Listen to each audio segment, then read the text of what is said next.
Halo teman-teman, pada kesempatan kali ini kita akan mempelajari mengenai metode Tsukamoto. Nah, metode Tsukamoto adalah salah satu metode inferensi fuzzy yang menggunakan aturan if-then. Nah, di bagian if-nya ini berisi satu atau lebih kondisi-kondisi yang nantinya akan memberikan output, yaitu konsekuen yang kita bisa lihat di bagian then-nya. Nah, untuk logika fuzzy sendiri, di bagian then-nya atau konsekuensinya digambarkan dengan himpunan fuzzy dengan fungsi keanggotaan yang terus meningkat ataupun menurun. Nah, di dalam metode fuzzy, hasil keluaran dari setiap aturan nanti dihitung secara pasti atau disebut sebagai Krips berdasarkan nilai alpha predikat yang nantinya Krips value ini akan digunakan untuk menghitung rata-rata terbobot dari semua aturan yang ada. Nah, apa sih yang dimaksud dengan Krips value ini? Dalam konteks logika fuzzy, mengacu pada nilai yang pasti atau tegas, bukan nilai yang samar atau nilai yang fuzzy. Dalam metode fuzzy, data biasanya berbentuk rentang nilai dengan derajat keanggotaan tertentu.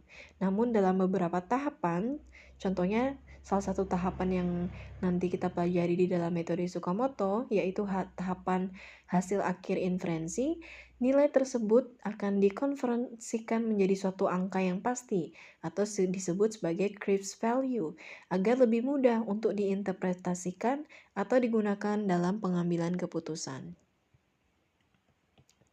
Nah, metode Tsukamoto sendiri memiliki beberapa konsep atau metode. Yang pertama, penentuan fungsi keanggotaan yang monoton. Fungsi keanggotaan yang terus meningkat atau menurun secara monoton. Yang kedua, penentuan alpha predikat atau var strength. Tiap aturan memiliki nilai alpha predikat yang menunjukkan derajat kebenaran aturan setelah menerapkan atau mengaplikasikan input. Yang ketiga, output Krips dari setiap aturan. Output dari setiap aturan dipresentasikan sebagai nilai yang jelas atau nilai Krips. Yang keempat adalah rata-rata terbobot. Untuk dapat menentukan hasil akhir, semua output Krips dari setiap aturan akan digabungkan untuk menghitung rata-rata terbobot. Nah, kemudian kita lihat konteks permasalahannya. Sebuah perusahaan elektronik akan memproduksi smartphone tipe SYX. Dari data 6 bulan terakhir, jumlah permintaan terbesar mencapai 5.000 unit per hari dan permintaan terkecil pernah mencapai 1.000 unit per hari. Persediaan bahan baku di gudang terbanyak mencapai 600 unit dan persediaan terkecil pernah mencapai 100 unit. Kapasitas maksimum produksi perusahaan adalah 7.000 unit per hari, sedangkan untuk efisiensi operasional perusahaan disarankan untuk memproduksi paling sedikit 2.000 unit per hari.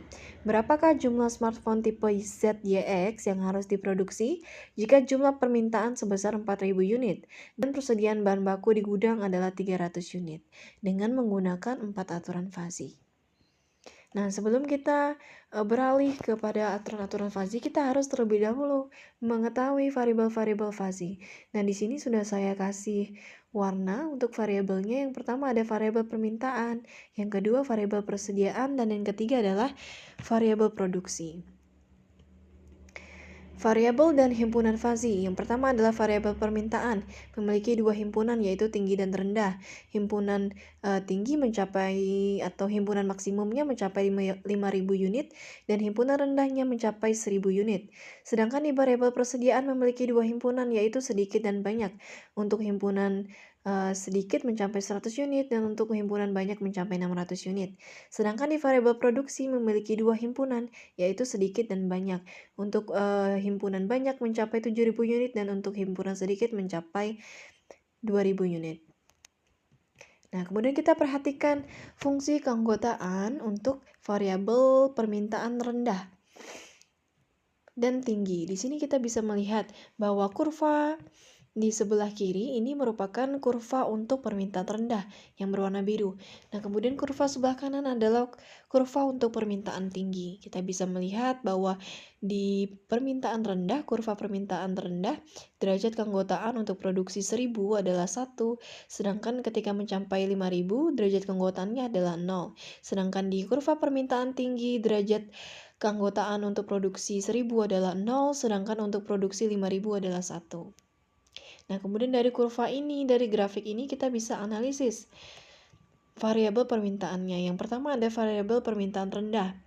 Nah, maka fungsi keanggotaannya adalah seperti ini. Mu permintaan rendah untuk nilai X akan bernilai 1 jika X kurang dari sama dengan 1000 dan akan bernilai 5000 kurang X dibagi 5000 per 1000 jika 1000 kurang dari sama dengan X dan kurang dari sama dengan 5000. Dan akan bernilai 0 jika X lebih dari sama dengan 5000. Nah, dari konteks permasalahan kita sudah bisa mengetahui bahwa permintaannya sama dengan 4000.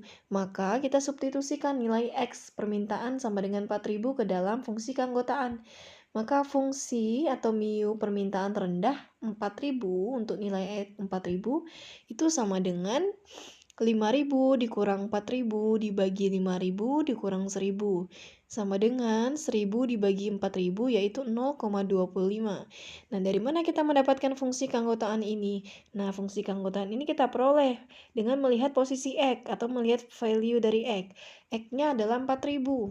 Nah, kita lihat syaratnya di sini. Jika 1000 kurang dari sama dengan X kurang dari 5000.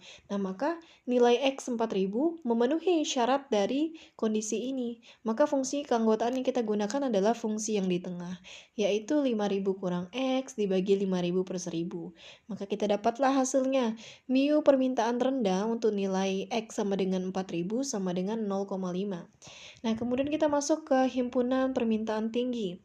Di himpunan permintaan tinggi, fungsi keanggotaannya akan menghasilkan nilai 0 jika X kurang dari 1000 dan akan menghasilkan nilai X kurang dari 1000 dibagi 5000 per 1000 jika 1000 kurang dari sama dengan X kurang dari sama dengan 5000 dan akan mencapai nilai 1 jika X lebih dari sama dengan 5000.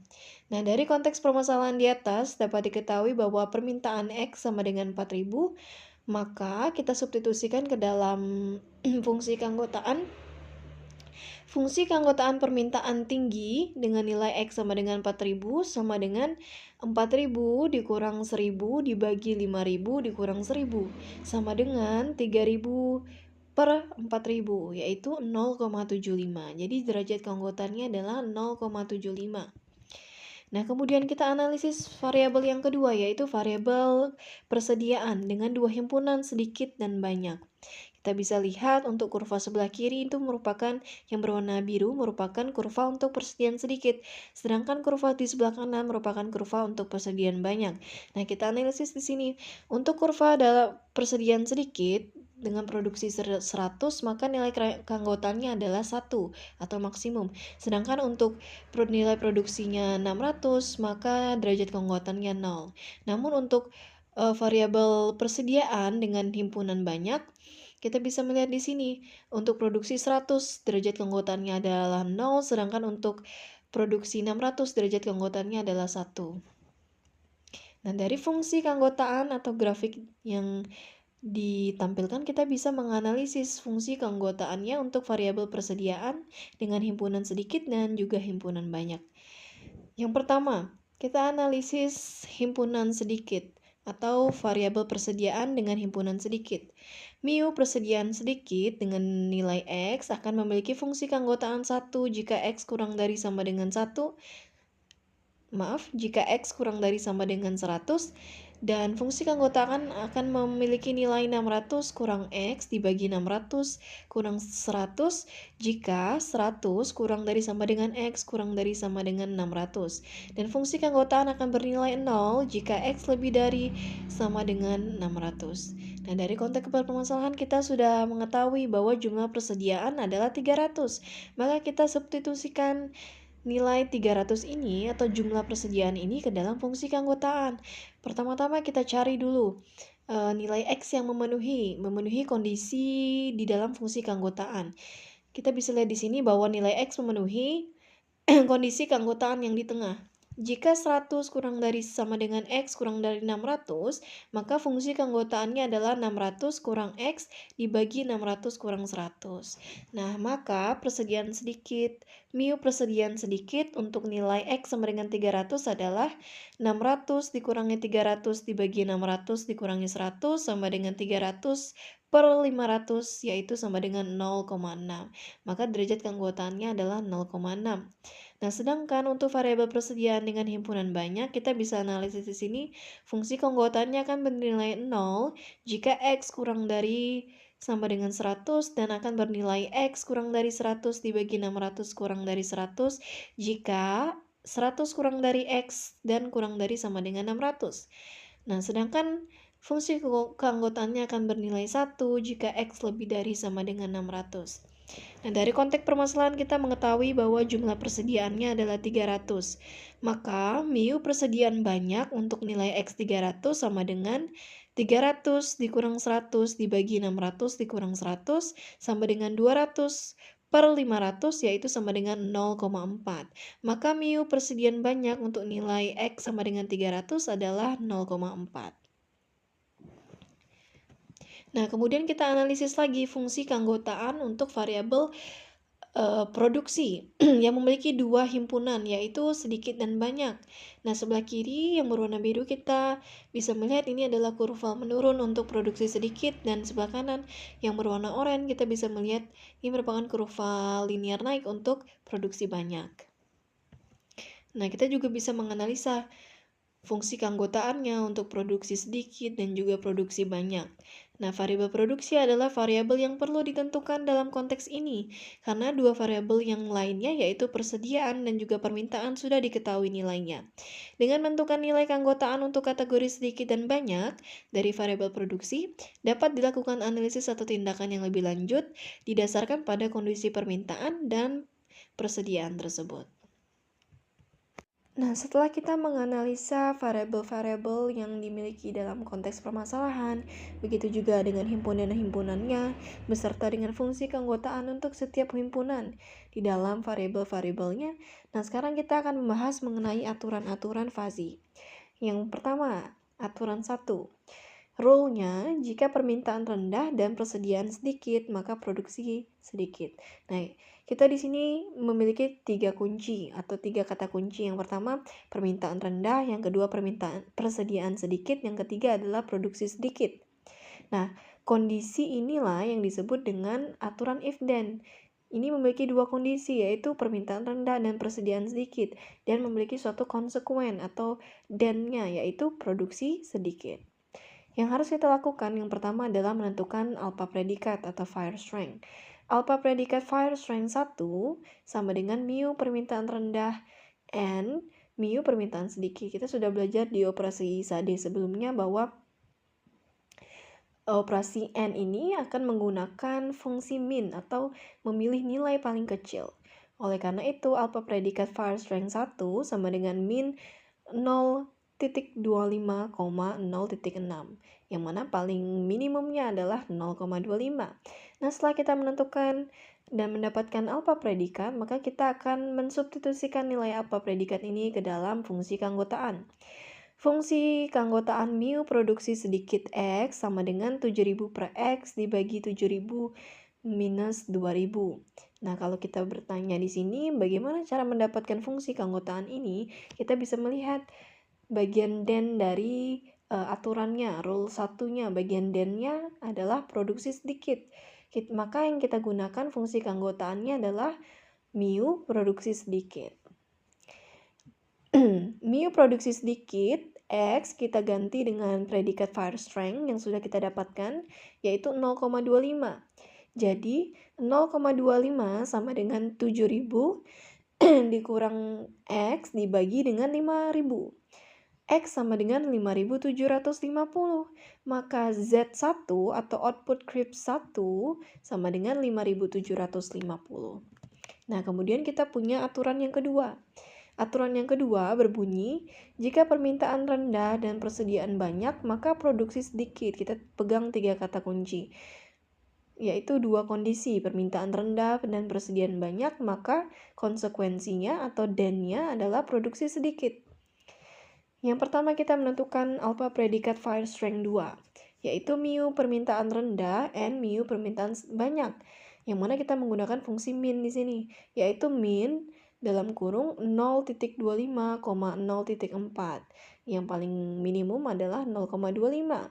Maka alpha predikat first rank 2 adalah 0,25.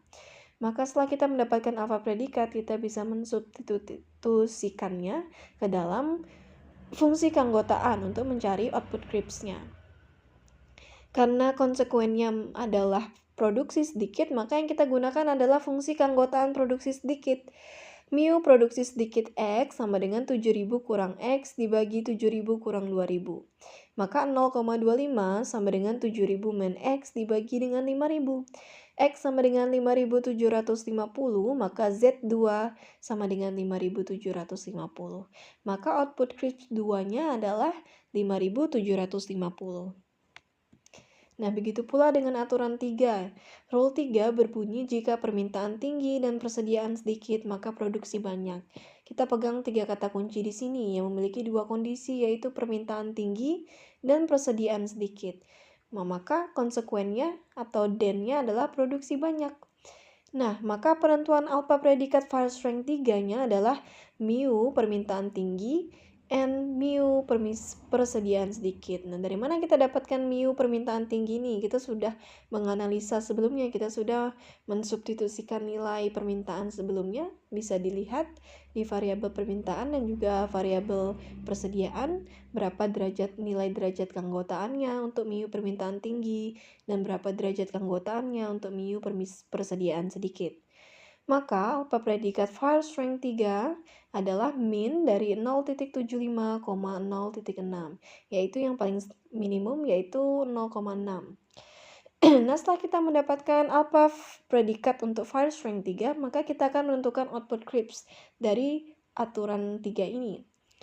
Seperti biasa, kita akan mensubstitusikan nilai alpha predikat, yaitu 0,6 sama dengan X kurang 2.000 dibagi 5.000.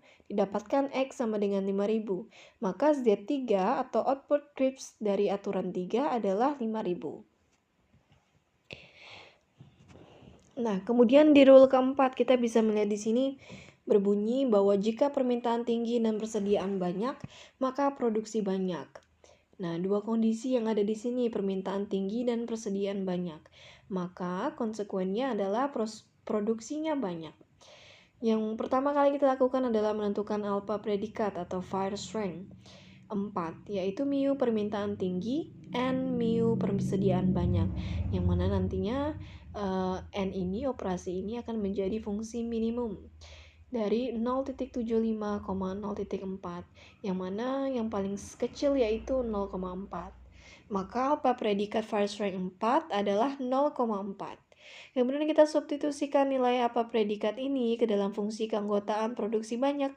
Fungsi produksi banyak untuk nilai X sama dengan X kurang 2.000 dibagi 7.000 kurang 2.000. Maka 0,4 sama dengan X kurang 2.000 dibagi 5.000. X sama dengan 4.000, maka Z4 atau output Krips 4 adalah 4.000. Nah, kemudian kita masuk ke tahapan akhir, yaitu difusifikasi. Difusifikasi dalam metode Tsukamoto dilakukan dengan cara menghitung rata-rata tertimbang untuk mendapatkan nilai Krips output. Setiap aturan fuzzy dalam metode ini menghasilkan keluaran secara fuzzy, dan tingkat keanggotaan dari setiap output kemudian digunakan untuk menentukan rata-rata tertimbang dari semua keluaran yang dihasilkan. Nah, kita bisa melihat di sini. Nilai rata-rata tertimbang atau Z di sini adalah alpha predikat 1 dikali dengan Z1 ditambah alpha predikat 2 dikali dengan Z2 ditambah dengan alpha predikat 3 dikali dengan Z3 ditambah dengan alpha predikat 4 dikali dengan Z4 dibagi dengan jumlah sigma dari semua alpha predikat, yaitu alpha predikat 1, 2, 3, dan 4. Nah, dari keempat aturan fuzzy kita bisa mendapatkan nilai Z1, 2, 3, dan 4 serta alpha predikatnya. Kita bisa lihat di sini. Nah, kemudian kita substitusikan nilai yang sudah kita dapatkan tadi. Nah, Z itu sama dengan 0,25 dikali 5.750 ditambah 0,25 dikali 5.750 ditambah 0,4 dikali 4.000 ditambah 0,6 dikali 5.000 dibagi dengan 0,25 ditambah 0,25 ditambah 0,4 dan ditambah 0,6 sama dengan 7.475 dibagi 1,5. Maka jumlah smartphone tipe Z, YX yang harus diproduksi jika jumlah permintaan sebesar 4.000 unit dan persediaan bahan baku di gudang adalah 300 unit adalah 4.983 unit. Sekian penjelasan dari saya, bertemu lagi di video selanjutnya.